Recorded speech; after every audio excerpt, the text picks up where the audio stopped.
అందరూ ఎదురు చూసిన రోజు రానే వచ్చింది.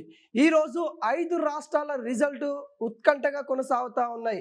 ఇప్పటికే పోస్టల్ బ్యాలెట్ సంబంధించిన ఓట్లు లెక్కింపు అయితే జరుగుతా ఉంది.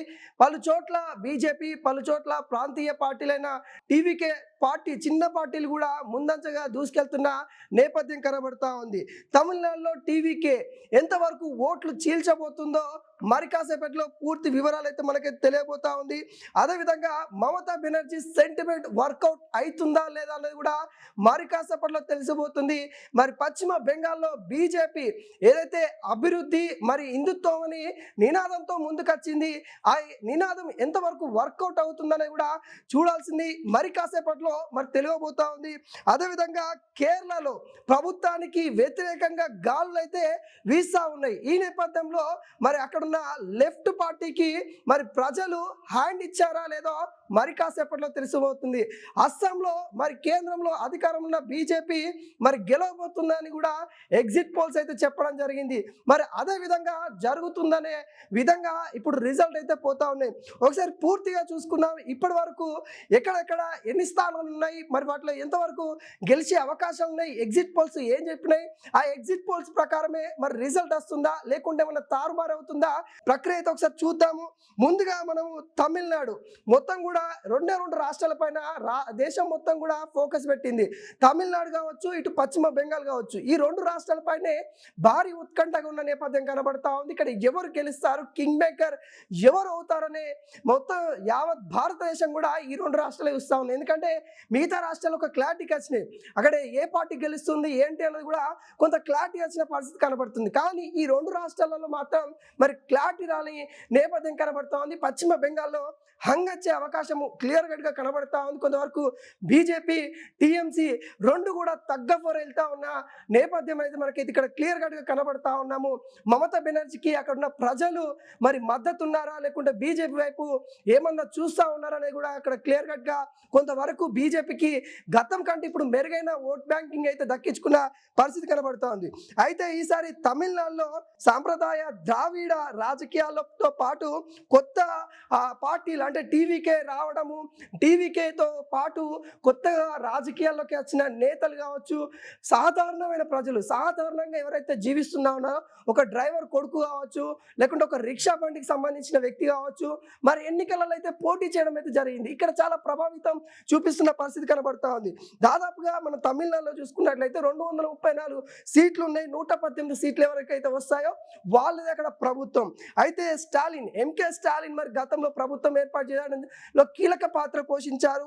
అయితే ఇక్కడ డిఎంకే కూటమికి దాదాపుగా 159 స్థానాలు గెలిచే అవకాశాలు ఉన్నాయన్నట్టుగా మన క్లియర్ కట్గా ఎగ్జిట్ పోల్స్ అయితే చెప్పడం అయితే జరిగింది.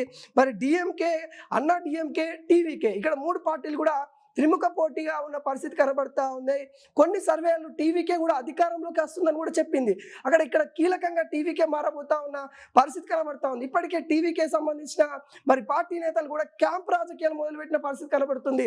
ఆ క్యాంప్ రాజకీయాలలో ఎవరైతే గెలుస్తారో అక్కడికి రావాల్సిందే, గెలిచిన నేతల్ని ఆ క్యాంపుకి తీసుకొని రావాల్సిందే అన్నట్టుగా అక్కడ టీవీకే పార్టీ కూడా ఇప్పటికీ అంటే పార్టీ కొత్తదైనా కానీ ప్రణాళికతో వెళ్తున్న పరిస్థితి కనబడతా ఉంది. ప్రణాళికతో ఎవరైతే గెలుస్తారో వాళ్ళు ఏదైతే పార్టీ మారకుండా ఉండడానికి మరి క్యాంప్ రాజకీయాలు ఇప్పటికే టీవీకే మొదలు పెట్టినట్టు కూడా కనబడతా ఉంది. అభ్యర్థుల కాడ కీలక నేతల్ని కూడా నమ్మకస్తుల్ని అభ్యర్థుల కాడ పెట్టిన పరిస్థితి కనబడుతుంది. ఎవరు గెలిచినా కానీ వాళ్ళని బస్సులో తీసుకొని వచ్చేసి ఆ క్యాంపు కాడికి తీసుకొని రావాలి అన్నట్టుగా చెప్తున్న పరిస్థితి కనబడతా ఉంది. అన్నా డిఎంకి ఈసారి అయితే కొంత కష్టకాలమే కనిపిస్తూ ఉంది. కొంతవరకు మరి ఆధిక్యంలో లేని పరిస్థితి కనబడతా ఉంది. అక్కడ టీవీకే కొంత ప్రభావితం అయితే క్లియర్ కట్గా చూపించిన పరిస్థితి కనబడతా ఉంది. టీవీకే వల్ల కొంత డిఎంకే అధికారంలో ఉన్న డిఎంకేకి పైన కొంత ప్రభావితం చూపిన నేపథ్యం అయితే కనబడతా ఉంది. దాదాపుగా టీవీకేకి 18 నుండి 24 స్థానాలు వస్తాయని కూడా ఎగ్జిట్ పోల్స్ అయితే చెప్పడం అయితే జరిగింది.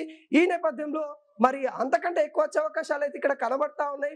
దాదాపుగా విజయ్ కూడా రెండు స్థానాల్లో కూడా ఒక స్థానమేమో ముందుకు దూసుకొని వెళ్తా ఉన్నారు, ఒక స్థానంలో వెనుకంచున్న పరిస్థితి కనబడతా ఉంది. కానీ ఫైనల్ గా తను ఈసారి అసెంబ్లీలో అడుగు పెట్టే అవకాశాలు అయితే విజయ్కి అయితే క్లియర్ కట్గా ఉన్న పరిస్థితి కనబడతా ఉంది. ఈసారి అసెంబ్లీలో ఎమ్మెల్యే అని నేను అనే పదంతోనే ప్రమాణ స్వీకారం చేసే అవకాశాలు క్లియర్ కట్గా తెలుస్తా ఉన్నాయి. తను ముందంజు వెళ్తున్న నేపథ్యం కనబడతా ఉంది.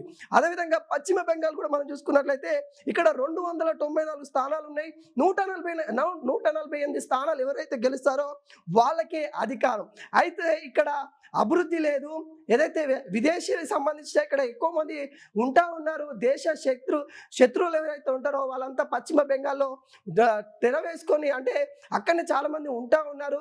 అవన్నీ అరికట్టాలి అంటే పశ్చిమ బెంగాల్ అభివృద్ధి కావాలి అంటే బీజేపీ అధికారంలోకి రావాలని కూడా బీజేపీ నేతలు తగ్గఫూరుగా అక్కడ ఫైట్ చేస్తున్న పరిస్థితి కనబడతా ఉంది. ఇక్కడ బీజేపీ నేతలు కూడా తగ్గట్టుగానే టీఎంసీ కూడా గట్టి పోటీస్తున్న పరిస్థితి కనబడతా ఉంది.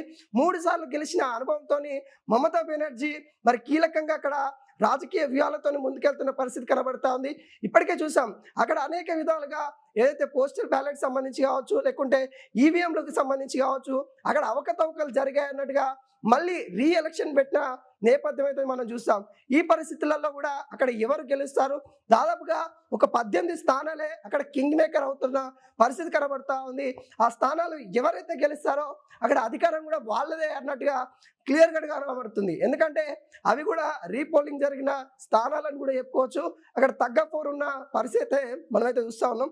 ఈ నేపథ్యంలో బీజేపీ అక్కడ అధికారం రావచ్చని కూడా మెజారిటీ చాలా వరకు అయితే ఎగ్జిట్ పోల్స్ అన్ని కూడా బీజేపీ అధికారంలోకి వస్తుందని కూడా చెప్పడం జరిగింది. కాకుండా ఇక్కడ ఇద్దరి మధ్య కూడా తగ్గపోరు అయితే ముందుకొస్తున్న పరిస్థితి కనబడతా ఉంది. ఫ్యూ సెకండ్స్ లో మారిపోతా ఉంది. లీడింగ్ అనేది కూడా అక్కడ టీఎంసీ నుండి బీజేపీకి, బీజేపీ నుండి టీఎంసీకి ఈ 2 పార్టీల మధ్య కూడా చేంజ్ అవుతున్న పరిస్థితి కనబడుతుంది. ప్రతి గంటకి వాళ్ళ యొక్క రిజల్ట్ చేంజ్ అవుతున్న పరిస్థితి కనబడతా ఉంది. ఇక్కడ దాదాపుగా హోరాహోరీగా అయితే క్లియర్ కట్ గా మనకు కనబడతా ఉంది. ఆ రిజల్ట్ కూడా చూస్తా ఉన్నాం. ఇప్పటికే పోస్టల్ బ్యాలెట్ కూడా మనం చూసినట్లయితే టీఎంసీకి అధికారం మరోసారి వచ్చే అవకాశాలు కొంత కనిపిస్తా ఉన్నాయి. ఎందుకంటే కొంత లీడ్లో అంటే దాదాపుగా 3-4 స్థానాలు ఎక్కువ టీఎంసీ లీడ్లో ఉన్న పరిస్థితి కనబడతా ఉంది. ఎక్కువ గ్యాప్ అయితే కనిపించట్లేదు. దాదాపుగా 5 నుండి 6 స్థానాల మధ్యనే వీళ్ళిద్దరి మధ్య వ్యత్యాసం అయితే కనిపిస్తా ఉంది.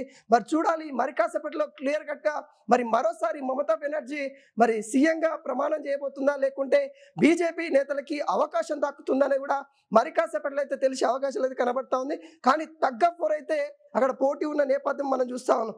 అదేవిధంగా కేరళలో దశాబ్ద కాలం నుండి కొనసాగుతున్న దశాబ్దాల కాలం నుండి కూడా అక్కడ ఒక ఆనవాతి అయితే వస్తూ ఉంది. ప్రతి 5 ఏళ్లకు ఒకసారి కూడా అక్కడ ప్రభుత్వాన్ని చేంజ్ చేస్తూ ఉన్నారు. కానీ ఈసారి మళ్ళీ లెఫ్ట్ పార్టీకి ఏమైనా అవకాశం ఇస్తారా, లేకుంటే ఏదైతే యూడిఎఫ్కి ఏమైనా అవకాశం ఇస్తారా అని కూడా కొంత వేచి చూడాల్సిన పరిస్థితి కనబడతా ఉంది. దాదాపుగా 140 స్థానాలు అయితే ఇక్కడ ఉన్నాయి. 71 స్థానాలు ఎవరైతే గెలుస్తారో వాళ్ళే అక్కడ విజయకేతనం ఎగరవేసే అవకాశాలు అయితే కనబడతా ఉన్నాయి. ఇక్కడ కాంగ్రెస్ పార్టీ కొంత పుంజుకున్న పరిస్థితి కనబడుతుంది. కాంగ్రెస్ పార్టీ అధికారంలోకి రావడానికి తెలంగాణకు సంబంధించిన మంత్రులు కూడా కేరళకి వెళ్ళి ప్రచారం చేశారు. కేరళలో కూడా తెలంగాణకు సంబంధించిన ఎవరైతే క్యాబినెట్ మినిస్టర్స్ కావచ్చు, ఎమ్మెల్యేలు కావచ్చు, వీళ్ళందరూ కూడా అక్కడనే తిష్ట వేసి మరి తెలంగాణలో మేము అభివృద్ధి చేస్తూ ఉన్నాం, తెలంగాణలో మా అభివృద్ధి ఏందో చూడండి, ఇక్కడ మాకు ఓట్లు వేయండి అన్నట్టుగా అక్కడ ప్రచారం చేసిన నేపథ్యం కూడా చూసాం. ఈ పరిస్థితులలో కూడా మరి కాంగ్రెస్ సంబంధించిన ఏదైతే కూటమి ఉందో ఆ కూటమికి 80 నుండి 90 స్థానాలు వచ్చే అవకాశాలు అయితే కనబడతా ఉన్నాయి. ఇప్పటికే 60 స్థానాల పైనే లీడ్లో కొనసాగుతున్న పరిస్థితి కనబడతా ఉంది. మరి ఎల్డీఎఫ్ కూడా దాదాపుగా 40 స్థానాల్లో కొంత లీడ్లో వెళ్తా ఉన్న పరిస్థితి కనబడతా ఉంది. కొంత వ్యత్యాసం అయితే కనబడతా ఉంది. ఇక్కడ యూడిఎఫ్కి మరియు ఎల్డీఎఫ్కి అయితే కొంత వ్యత్యాసం అయితే కనిపిస్తున్న నేపథ్యంలో అయితే మనం చూస్తూ ఉన్నాం. మరి కాసేపట్లో మరి తేల్చే అవకాశాలు అయితే కనబడుతూ ఉంది. ఇక్కడ కింగ్ మేకర్ తెలంగాణ రాష్ట్రం కూడా అయ్యే అవకాశాలు కనబడుతుంది కేరళలో. ఎందుకంటే ఇక్కడున్న నాయకత్వం అక్కడ గెలిపించింది అంటే ఏదైతే అధినాయకత్వం ఏదైతే ఉంటుందో కాంగ్రెస్ పార్టీ అధినేతలు ఎవరైతే ఉంటారో ఇక్కడ తెలంగాణ ప్రభుత్వానికి కూడా కొంత సానుకూలంగా స్పందించి, ఎందుకంటే మీ వల్లనే గెలిచాము అనే కోణంలో ఇటు సీఎం రేవంత్ రెడ్డి కూడా మంచి పేరు వచ్చే అవకాశాలు అయితే కనబడతా ఉన్నాయి. మరి దాదాపుగా కేరళలో కాంగ్రెస్ వైపే కొంత ప్రభుత్వం వచ్చే అవకాశాలు అయితే క్లియర్ కట్గా కనిపిస్తున్న నేపథ్యంలో అయితే మనం చూస్తూ ఉన్నాం. పోస్టల్ బ్యాలెట్లో కూడా కాంగ్రెస్ సంబంధించిన కూటమే కొంత ముందుకెళ్ళిన నేపథ్యం కనిపిస్తూ ఉంది. అదేవిధంగా ఇప్పుడు ఈ ఇవన్నీ కూడా మనం చూసుకుంటూ వెళ్తుంటే పుదుచ్చేరి అతి చిన్న రాష్ట్రంగా మనం పుదుచ్చేరి అయితే చెప్తాం. దాదాపుగా ఆడ 30 స్థానాలు మాత్రమే అసెంబ్లీ స్థానాలు అయితే ఉన్నాయి. ఎవరైతే 16 గెలుస్తారో వాళ్ళకే అక్కడ కీలకంగా ప్రభుత్వం ఏర్పరిచే అవకాశాలు అయితే కనబడతా ఉంది. ఇక్కడ కూడా బీజేపీ మరియు కాంగ్రెస్ కూటములు తగ్గపోరుగా పోటీ చేస్తున్న పరిస్థితి కనబడతా ఉంది. కూటమిలుగా ఏర్పరచుకొని మరియు అక్కడ గెలిచే అవకాశాలు అయితే కనబడుతుంది. అయితే గతంలో ఎన్డీఏ కూటమి గెలిచింది. దాదాపుగా 16 స్థానాలు సాధించింది. వేరే వాళ్ళతో పొత్తులు పెట్టుకొని మరి ప్రభుత్వం ఏర్పరిచే విధంగా దిశగా గతంలో వెళ్ళిన నేపథ్యం అయితే కనబడతా ఉంది. ఈసారి కూడా అదే విధంగా అక్కడ పుదుచ్చేరిలో రాజకీయం అయితే కొనసాగుతున్న పరిస్థితి కనబడుతుంది. అయితే ఇక్కడ ఎన్డీఏ కూటమి మరోసారి ప్రభుత్వం ఏర్పరిచే అవకాశాలు ఉన్నాయన్నట్టుగా, మెజార్టీ స్థానాలు గెలిచే అవకాశాలు ఉన్నట్టుగా మనకైతే తెలుస్తా ఉంది. ఇక్కడ క్లియర్ కట్గా 16 నుండి 20 స్థానాలు ఎన్డీఏ కూటమికి వస్తుందన్నట్టుగా మనకైతే ఇప్పుడు కొంత అంచనా కనిపిస్తా ఉంది. మరి చూడాలి, మరి ఏదైతే పుదుచ్చేరిలో మరి గత ప్రభుత్వానికి ప్రజలు ఏ విధంగా ఓట్లు వేశారు, కొత్త ప్రభుత్వం ఏమన్నా కావాలని కోరుకుంటా ఉన్నారా, లేకుంటే అదే ప్రభుత్వాన్ని కొనసాగించే విధంగా ఓట్లు పడ్డాయనేది కూడా మరి కాసేపట్లో అయితే తెలియబోతుంది. కానీ పుదుచ్చేరిలో బీజేపీ వచ్చే అవకాశాలు అయితే క్లియర్ కట్గా ఉన్న నేపథ్యం అయితే కనబడుతుంది. అయితే తమిళనాడులో ఏమో డిఎంకే ఇప్పటికే అధికారంలో ఉంది స్టాలిన్ గారి నేతృత్వంలో. మరి మరోసారి కూడా అక్కడ ఏదైతే జయలలిత తర్వాత రెండోసారి అధికారంలోకి వచ్చే అవకాశాలు డిఎంకేకి ఉన్నాయన్నట్టుగా కొంత క్లియర్ కట్గా తెలుస్తా ఉంది. అయితే ఇక్కడ కింగ్ మేకర్ టీవీకే పార్టీ అయ్యే అవకాశాలు అయితే కనబడుతుంది. మరి చూడాలి, టీవీకే పార్టీ ఎవరికైతే మద్దతు ఇస్తుందో అటువైపు మెజార్టీ స్థానాలు ఉండే నేపథ్యం కనబడుతుంది. కొంత ఏర్పడే కొంత పరిస్థితులు కూడా ఇక్కడ కనిపిస్తున్న నేపథ్యం చూస్తా ఉన్నాం. అక్కడ కూడా డిఎంకే గెలిచే అవకాశాలు అయితే ఉన్నాయి. పశ్చిమ బెంగాల్లో మరి ఇక్కడ కూడా టీఎంసీ గెలిచే అవకాశాలు అయితే ఉన్నట్టుగా క్లియర్ గా కనిపిస్తుంది. ఎందుకంటే ఎగ్జిట్ పోల్స్ తనతల్లే విధంగా ఎగ్జిట్ పోల్స్ ఏవైతే వచ్చాయో వాటికి కొంత వ్యతిరేకంగానే టీఎంసీకి అత్యధిక స్థానాలు వచ్చే విధంగా ఈ ఏదైతే రిజల్ట్ అయితే కనబడతా ఉన్నాయి. మరి అదేవిధంగా కేరళలో కూడా మరి అధికారంలో ఉన్న పార్టీకి కాకుండా మరి వేరే కాంగ్రెస్ సంబంధించిన కూటమికి మరి ప్రజలు జయగొడతా ఉన్నారు. ఇప్పటికే అధికారంలో ఉన్న నేతలు కూడా వాళ్ళు కొంత సర్దుకుంటున్న పరిస్థితి కనబడతా ఉంది. అక్కడ కూడా క్లియర్ కట్ గా రిజల్ట్ అయితే వస్తున్నాయి. అదేవిధంగా అస్సాంలో మరి బీజేపీ ఘన విజయం చెందే అవకాశాలు అయితే కనబడుతుంది. మరోసారి అస్సాం బీజేపీకి కైవసమయ్యే నేపథ్యం కనబడతా ఉంది. అదేవిధంగా పుదుచ్చేరి కూడా మరి బీజేపీ వైపే ప్రజలు ఉన్నట్టు కూడా మనకైతే తెలుస్తా ఉంది.